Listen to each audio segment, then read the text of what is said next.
দেখো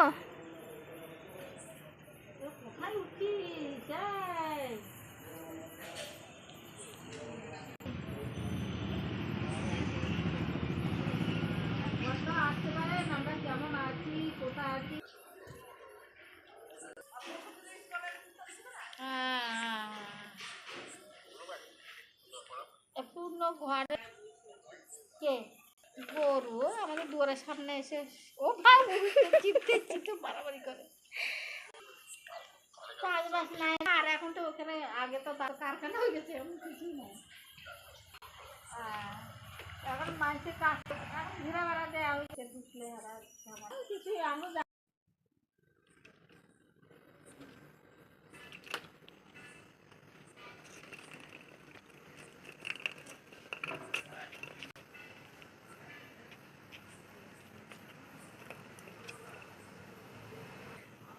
বড় খেলোয়াড় দাদা, ওরা সাইডে সরিয়ে দিচ্ছে পা দিয়ে, দুষ্ট।